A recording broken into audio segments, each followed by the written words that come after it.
Previously on the Fan of History, Ashurnasirpal II became king of the Neo-Assyrian Empire in 883 BC. He has already moved the old capital and is about to throw the biggest party in world history.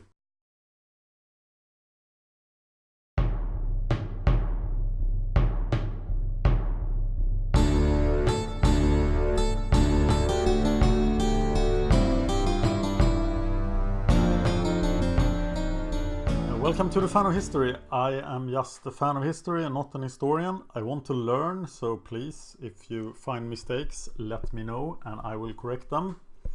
Please watch the videos, The Great Civilizations of the World in 900 BC and the events of the 880s BC, part 2 before this. So, Ashurnasirpal II is Ashur's chosen king, the king of the Neo-Assyrian Empire. He will do yearly campaigns to honor Ashur, and you will learn why I call him the Lord of Massacres. His main target is everyone but Babylon, and his goal is still to restore the Middle Assyrian Empire. But he is about to throw a party, and we'll talk a lot about that party. Before we do, we have to show you two kingdoms in Syria. First, the kingdom of Carchemish. This is an old Hittite city, and the population is now Neo-Hittites and Arameans that have merged into one. This city has control over major trade routes. It's at the very border of the Middle Assyrian Empire, who stretched to the upper Euphrates River in its zone of control. Carchemish has a huge wall and an inner town and an outer town outside the wall. And it has a great temple to the storm god and fantastic art. And in 882 BC, Ashurnasirpal got to see this. There's also the kingdom of Hamath. Kingdom of Hamath is mostly Aramean. It's modern Hama. It is the main power of the fertile plains of Syria, and it's on the Orontes River. And in a couple of years, the biggest battle in history will happen quite close to Hamath. If you go further south from Hamath, you will find Aram Damascus, who is soon going to become a very important regional power. Ashurnasirpal II has moved the capital, and construction of the new capital is going on at Calah, or Kalhu. It's modern Nimrud. This was a town that was founded by Shalmaneser I.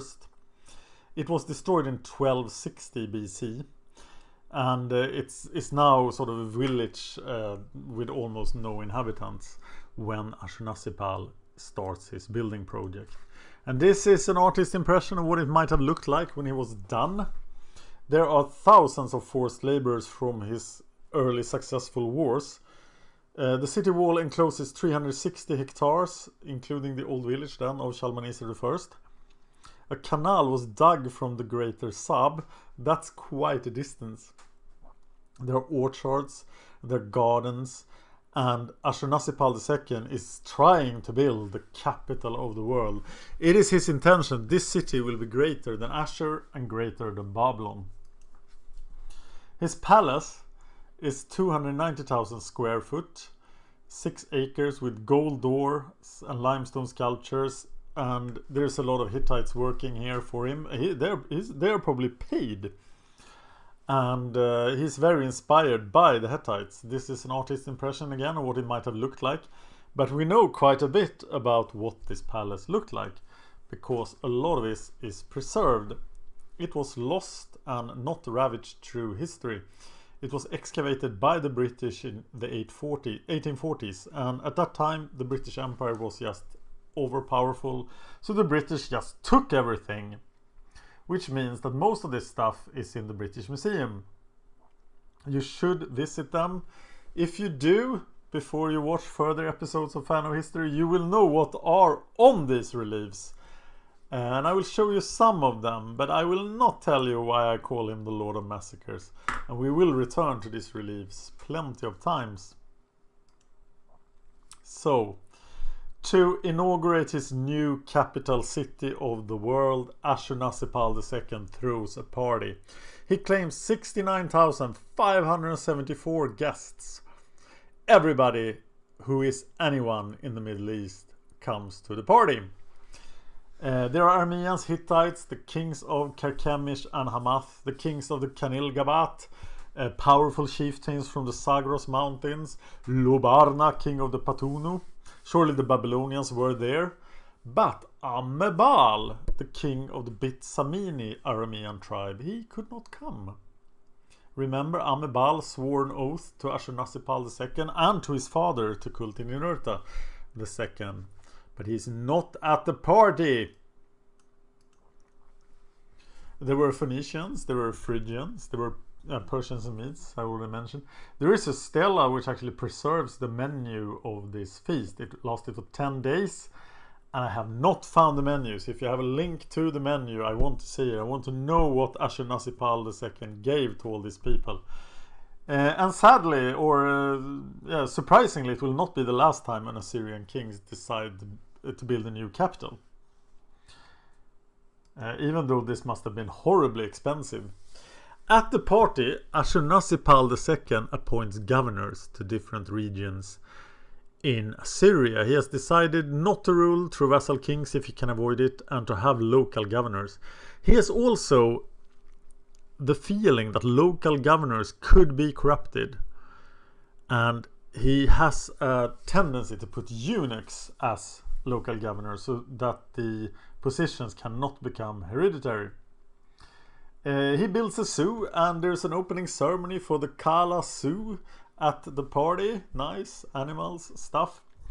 He builds a temple and a ziggurat for the tutelary god Ninurta, and that was the god of his father. His father was Tukulti-Ninurta II, as you remember. Ashurnasirpal also builds temples to Adad, the storm god, Calah, Sharatnipki, Easharu, Damkina, Gula, Kidmuru, Nabu, the Sibiti, and Sin. And even if I don't do the religion show, it turned out to be pretty complicated. I will surely talk more about Nabu and Sin. There was also an announcement at the feast that, well, this stuff is expensive, so you will have to increase your tribute payments. And Ashurnasirpal II is famous for taking a lot of tribute from people. So if you give up, if you don't want to be plundered by Ashurnasirpal, remember how many victories he already has, then you have to pay this heavy tribute. So there is really no way of winning when Ashurnasirpal shows up. He also informs some lower ranking guests at the party that they cannot go home because his new city needs inhabitants, so they will be forced to live in his new city. So you might wonder then, how did Ashurnasirpal II and perhaps the guests at this party spend their free time? Well, the Assyrians liked hunting quite a lot, and here we have it in the words of the great king himself. I killed 30 elephants with a bow, 257 powerful wild bulls I killed from my war chariot. I killed 370 strong lions just by spear, like birds in a cage. This is all in a day's work for Ashurnasirpal II. The Assyrians loved lion hunts. Only the king were allowed to hunt lions. So if you hunted lions, you were killed. But even though only the king could hunt the lions, the Assyrians actually managed to exterminate the Mesopotamian lion. That was part relative of the Asian lion, or part of the Asian lion, which now only survives in India because people in India were more friendly to lions than the Assyrians. Well, it turns out that Ashurnasirpal didn't really need weapons to kill lions. One of his favorite tactics, if you look at the reliefs from Nimrud, is to grab the lion by the throat in mid-pounce and choke it with his hand while he stabs it in the heart with his sword, staring into his eyes, telling it that I am the alpha predator, the apex predator. This probably did not happen because I think that Ashurnasirpal II would actually be killed by a lion if he tried this, but that didn't stop him from making these pictures on the wall. I found this fantastic site on the web called Badass of the Week, where they actually featured Ashurnasirpal II as the Badass of the Week, and I'll include a link to that because I found that very funny. Sometimes the king needed to relax, and even the gods were there to help him out, as you can see from the Nimrud wall reliefs. Remember now that Ashurnasirpal II, this is just his 5th year as king, and he's just getting started. There are great things ahead for the king, and he's also a very early king of the empire, so we have not seen much yet. There will be kings of Assyria that will look back on these days and think, oh, how quaint and small our kingdom was in the time of Ashurnasirpal II. After the party, Ashurnasirpal asks, where was Amebal? He was invited to my party and he didn't come. And it turned out that his tribe, people in the Bitsadini tribe, were upset with him for paying tribute to Ashurnasirpal II and making this oath. So they killed him. So Ashurnasirpal gathered his army and went north to the source of the tigers and the lands of the Bitadini and just asked them, who did what to my man Amebal? And the people of Kabku and the Bitsadini replied, tribute, tribute, we are paying tribute.